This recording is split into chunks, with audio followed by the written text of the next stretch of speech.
Bonjour à toutes et à tous et bienvenue dans ce nouvel audio consacré aux aidants. Aujourd'hui, j'aimerais parler d'une réalité très fréquente mais encore trop peu visible, celle des personnes qui doivent continuer à travailler tout en aidant un proche au quotidien. On parle souvent de la fatigue des aidants, on parle aussi parfois de leur charge mentale, de leur culpabilité, de leur épuisement, mais on parle moins de cette situation très particulière où l'aide ne se vit pas à côté du travail, mais en même temps que lui. Et cette réalité-là est extrêmement éprouvante. Parce qu'il ne s'agit pas simplement d'avoir beaucoup de choses à faire, il s'agit de vivre dans deux mondes à la fois, d'essayer de répondre aux exigences du travail tout en restant disponible physiquement ou mentalement pour un proche fragilisé. Et très souvent, cela se fait dans le silence.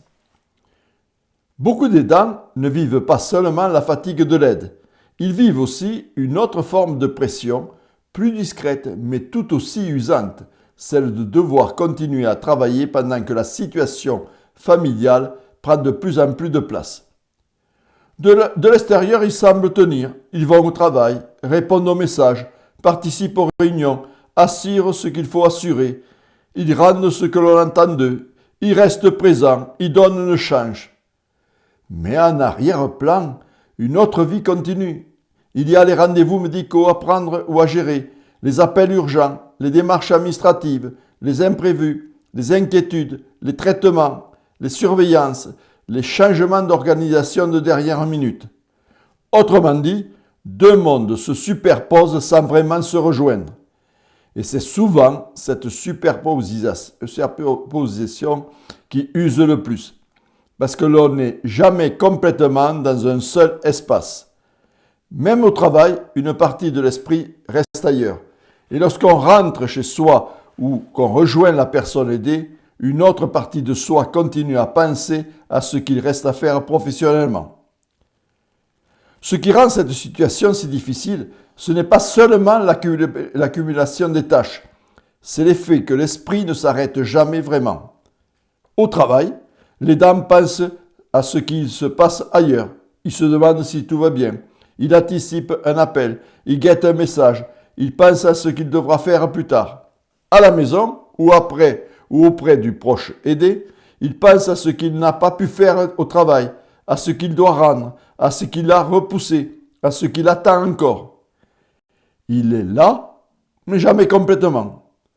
Une partie de lui reste mobilisée par la personne aidée, tandis qu'une autre essaie de répondre aux exigences professionnelles. Cette tension permanente finit par créer une fatigue très particulière, une fatigue liée au fait d'avoir l'esprit toujours partagé, toujours en alerte, sans vraiment de repos. Ce n'est pas seulement de la fatigue physique, ce n'est pas seulement du stress, c'est une forme d'usure intérieure continue. Beaucoup d'aidants développent une grande capacité d'adaptation. Ils anticipent, ils organisent, ils compensent, ils déplacent, ils réaménagent, ils apprennent à tout faire rentrer dans des journées déjà trop pleines. Ils posent des congés pour accompagner un proche à un rendez-vous. Ils répondent à des appels pendant une pause. Ils gèrent des urgences en silence sans toujours le montrer. Ils repoussent leur propre fatigue, leurs besoins de repos, leur propre désarroi. Cette capacité impressionne parfois l'entourage professionnel. On peut y voir une forme de solidité, une preuve de fiabilité, une manière de bien gérer. Mais ce que l'on appelle tenir est souvent une tension prolongée. Le corps, comme l'esprit, ne supporte pas indéfiniment ce fonctionnement. On ne s'effondre pas toujours d'un seul coup. Parfois, cela se passe par des signes plus diffus, une lassitude profonde, une irritabilité inhabituelle, des oublis, une perte de concentration, une difficulté croissante à récupérer. Ce sont des signes que quelque chose s'épuise, pas forcément de manière spectaculaire, mais réellement. L'une des choses les plus usantes dans cette situation, c'est la double culpabilité. Quand l'aidant est au travail, il peut avoir le sentiment de ne pas être assez présent pour la personne aidée. Il se dit qu'il devrait être là davantage, qu'il n'en fait pas assez, qu'il laisse peut-être l'autre seul avec trop de choses à vivre. Lorsqu'il s'occupe de son proche, il peut avoir le sentiment de ne pas être à la hauteur professionnellement. Il peut avoir l'impression de ralentir, de ne plus suivre comme avant, d'être moins disponible, moins efficace, moins fiable. Il a alors l'impression d'être en défaut partout. C'est extrêmement lourd parce que cela laisse aucun vrai espace intérieur. Mais lorsqu'il fait objectivement beaucoup, il garde le sentiment de ne jamais faire assez.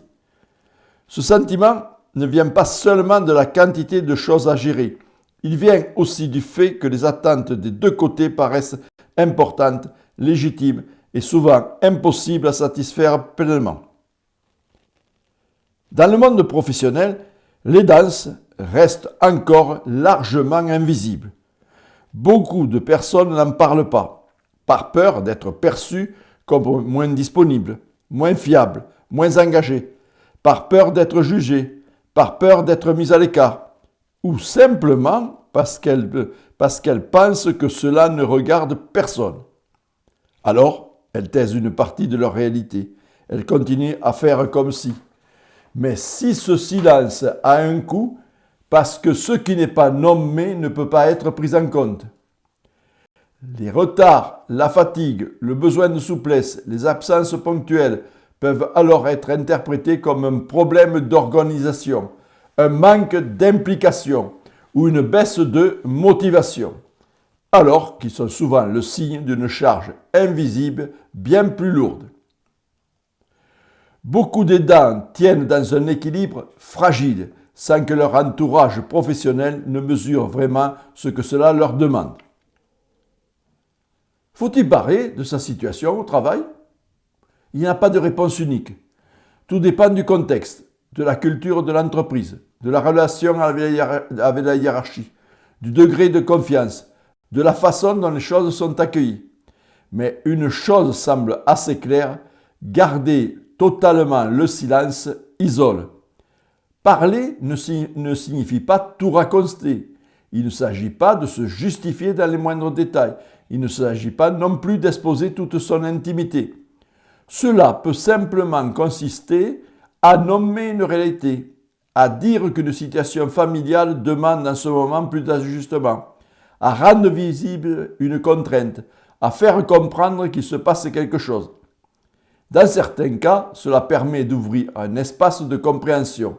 Dans d'autres, cela ne change pas grand-chose. Mais lorsque la situation devient trop lourde, le silence absolu finit souvent par aggraver l'épuisement.